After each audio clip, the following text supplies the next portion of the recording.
All right. Talk to you later, Brody. I'm a little late today. Usually I wake up around 8:05 at the latest. Let's check to make sure this is still recording. As always, good to go, it looks like. Cool. But this morning, I was tired when the alarm went off, so I hit the snooze button, but I think I accidentally hit the dismiss button on my phone. So, woke up at 8:33. So I'm running late. It's 9:06, March 14th, Pi Day. Also my last day of work. So I am walking to work. I've got an umbrella on my side, wearing a backpack so I can clear out my desk. And it is sad, I have to say. It's not sad that I'll be leaving the work I've been doing, but I am sad to leave some of the people. And there's a pretty long tradition at MailChimp of people leaving, and I'm going to write the team an email saying as much, but there's like a precedent that's been set where people tend to leave compliance. And anyway, I don't really know about the rest of the company, but after a certain number of years in the past, people have tended to leave to go, like, quote unquote, pursue their dreams or pursue a dream. We had James Stobbs move to LA, sort of an aspiring musician who wanted to be around that scene. We had Tracy Tsubokawa, who moved to Boston, I believe, so she could be close to her favorite hockey team. We have Amy Ryer, moved to Costa Rica to live closer to her mom, I believe, but then also just to get out of the country shortly after Trump was elected, and I don't think they took too kindly to that. Who else? We have Jess, who moved to Portland, I believe.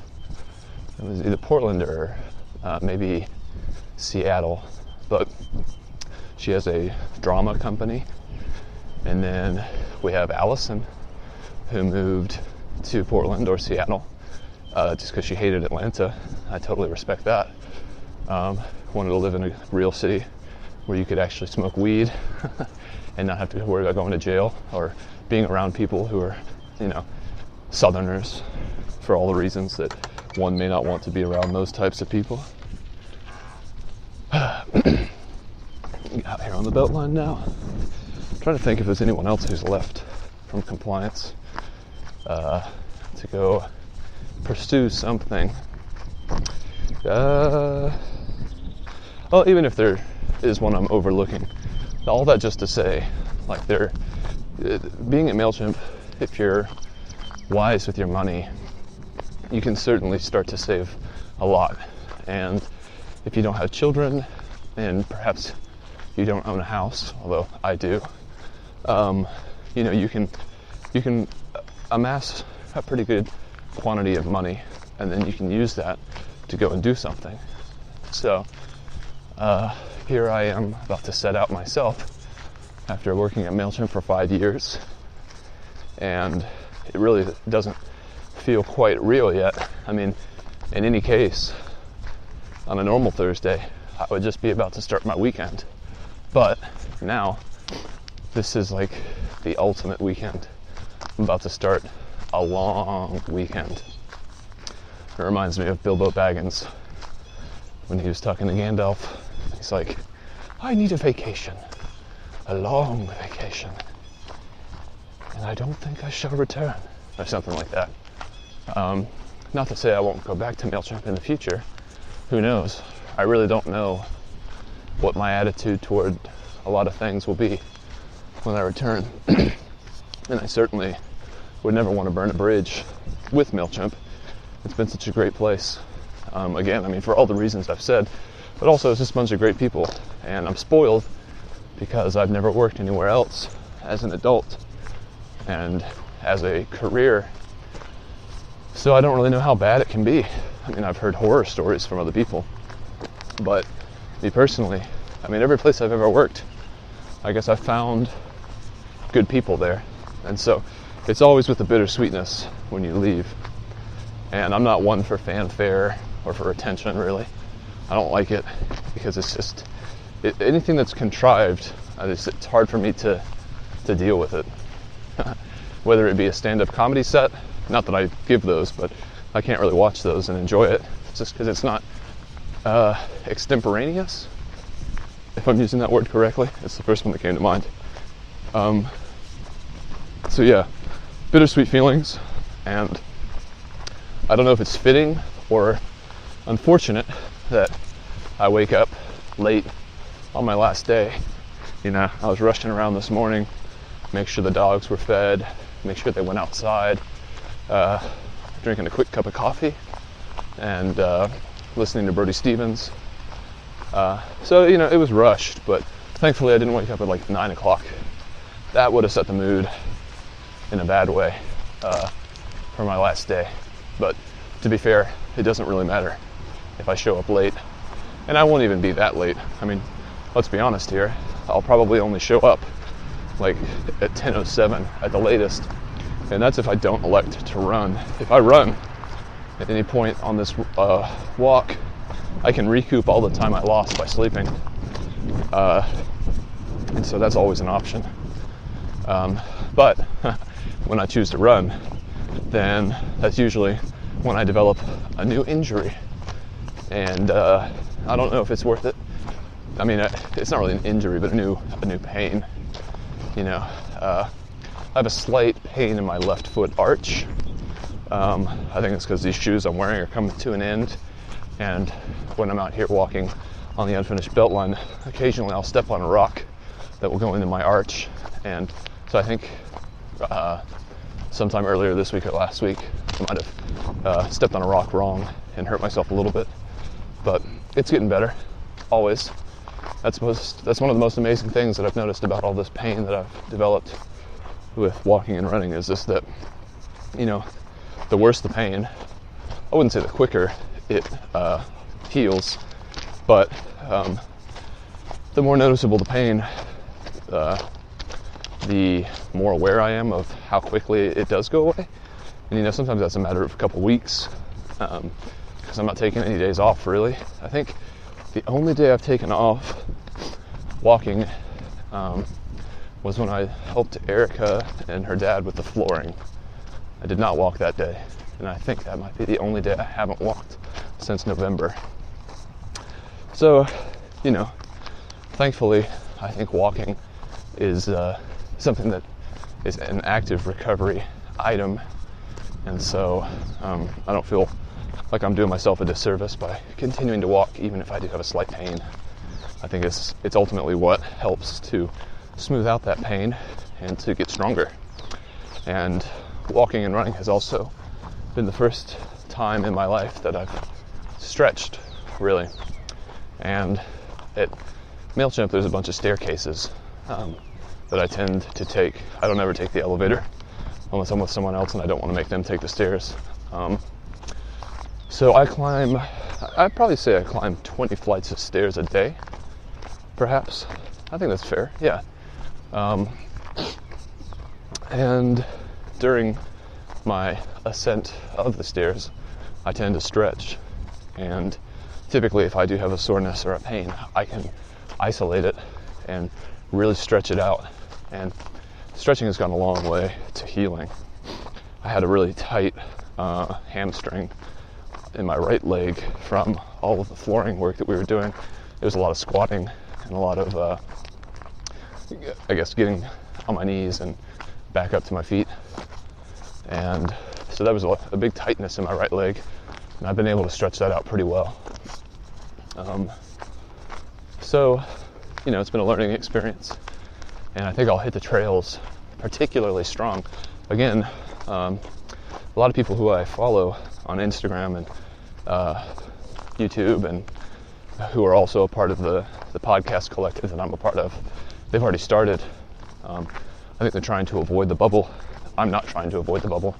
I want that safety net for the first little while. And you know, the good thing about me having the strength and the trail legs from the beginning or at least being further up the food chain than someone who perhaps hasn't trained at all and is hoping to develop their legs on the trail, which, man, that would be painful. That would be something for sure that I would be worried about if I were to hit the trail having not done any of the months of work that I've done previously, just because, there were some times early on where I was like, man, if I feel like this, if my legs feel this bad, if my foot hurts this much, if my femur is pounding like this, like, if this was out on the trail, I would be really concerned, because it's just like, damn, I don't know if I should keep going or if that's going to aggravate it more, and I'll have to end up stopping just because I've done damage to myself,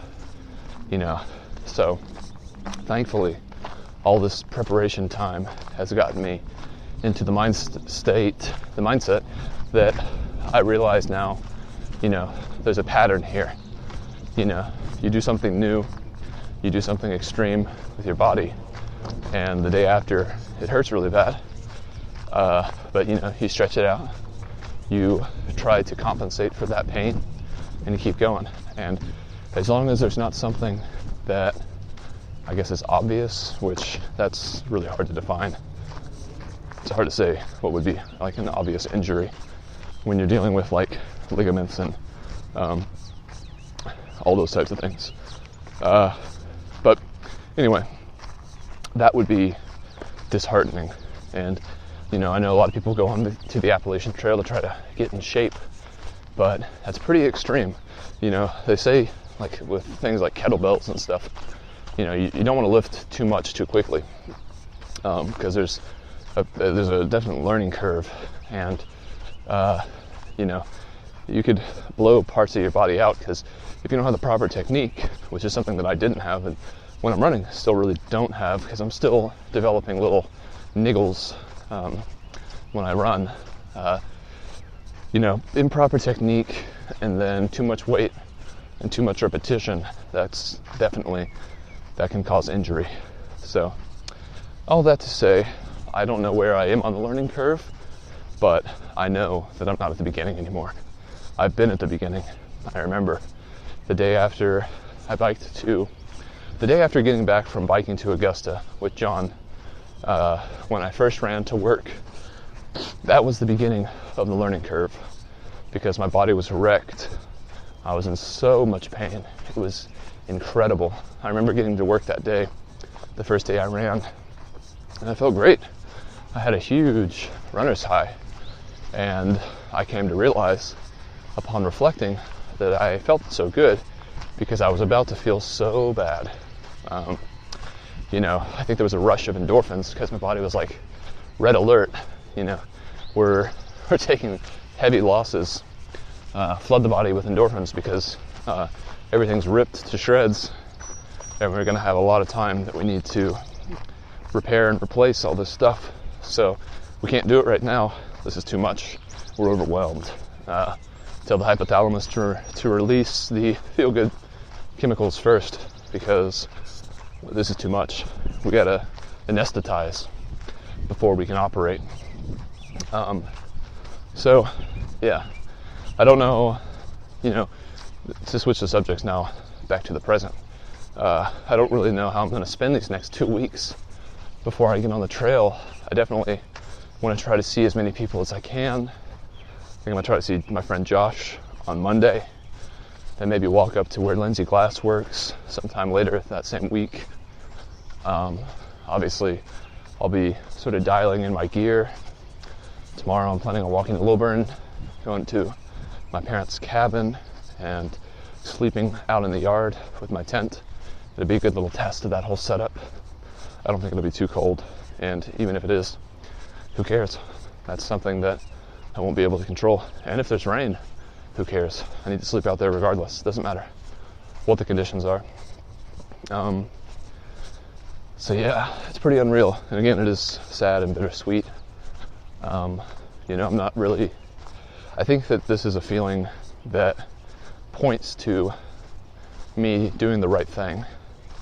I think I was talking to a coworker a couple days ago, just saying, before I've gone and done anything big in my life, going to Japan, biking to New York, to a lesser degree, going to the bike school in Portland, there's always been these moments as the time of departure comes closer and closer, where I've been like, man, is this something I really want to do? Like, there's a lot that could go wrong, and it's going to upset my life to more or less degrees. But every time I've done those things and gone for those goals, the payoff has always been huge, and I've never regretted anything that I've actually set out to do. And to my knowledge, there's only one big thing that I've ever declined after saying I would do it, and that was going to Rwanda for the Peace Corps. And that was for a variety of reasons, fear being a huge one. Definitely didn't want to go there and get sick, which seemed to me inevitable, considering that you're there for like 2 years. And Rwanda, you know, I guess it's like an East African country with a bit of a reputation for genocide. You know, the thought of being there was pretty stressful. And I had started dating Erica at the time. I didn't really want to leave her. We were starting to really fall in love, as it were. And so I rescinded my desire and my commitment to do that. So that was an interesting thing. I've never looked back. I've never regretted that decision. I truly didn't feel that I wanted to do that, despite going through the whole interview process and everything. I was just hyped on going to Japan. Really what I wanted to do was return to Japan, but I didn't really see a door. It would have been interesting if I had actually tried to, join like the JET program or something like that. If I had been accepted into that, and this is a thought that actually never crossed my mind at the time, but it would have been interesting if I was accepted into some program that would take me back to Japan. I'm not sure if I would have declined that necessarily. I know I was happy to be back in America, especially for the first, I don't know, couple months, but you know, I feel like to a degree there were things left undone in Japan. I always kind of wanted to hike Mount Fuji, and the country's so large, I don't know, but there's much more to explore, and it's such an interesting culture, and I can somewhat speak the language, so yeah, that's always something in the back of my mind. Japan. I'd like to go back there one day, but I'm not sure when. It's a long flight, y'all, and I'm not a big fan of flying. Anyway, getting close to the intersection of Glenwood and Bill Kennedy. It's 9:24, so I'm definitely behind schedule. I'm not sure that I'll run because I have a big walk tomorrow, and it would be a shame to incur a new injury just so that I could get to work 5 minutes faster than I might otherwise. Although I could do the switch off thing where I run for 1 minute, walk for 1 minute. That never seemed to do any sort of horrendous injury. I'll consider that. I finished the book last night that Ben Chestnut had suggested to me during our meeting. Not sure I mentioned that yesterday. It's called The Courage to Be Disliked. I did mention it, I remember, because I used the word dialectic. And it was pretty good. It was interesting. It was food for thought, definitely. I'm not really a big fan of wholesale philosophies or psychological structures, just because I feel like they always leave a lot out of the human experience, just by definition. You can't really make something that applies to everybody equally, but he did his best to do so, and if nothing else, it was interesting to think about certain concepts. I like the idea of like letting go of other people's tasks, which is like, in a broad way of speaking, like if you just to use the example from the book, like if someone doesn't like you, you can't alter that.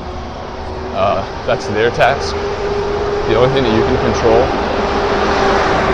it's your own task. And so when you try to affect other people's tasks, that's where like complexes come out from, like inferiority complexes and other things like that. Made me think a lot about my sibling, because it's sort of a point that I've tried to make several times with this whole pronoun argument, the they them thing. It's just like if your identity depends so much on people's recognition, then you're never going to be satisfied because you can't control other people. Morning. But anyway, I still have it on my phone, so I might listen to it again in the future. And props to Ben Chestnut for pointing it out and suggesting it. Certainly something that was enjoyable to listen to and to think about. And I'm sure the lessons are even more lasting than I can imagine. It's almost 9:30. Typically speaking, if I'm not to the beginning of the East Side Beltline by 9:40, I'm going to be late. So if I endeavor from here to run walk to that point in the next 13 minutes, I won't be late. So I think I'll leave it here for now. Put on some music, and I guess the next time you'll hear from me will be about 6 o'clock tomorrow morning as I begin my walk to Lilburn. So I guess until then,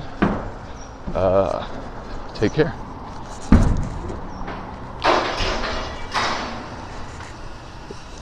If I can push this button. All right, here it is. All right, talk to you tomorrow morning. Bye.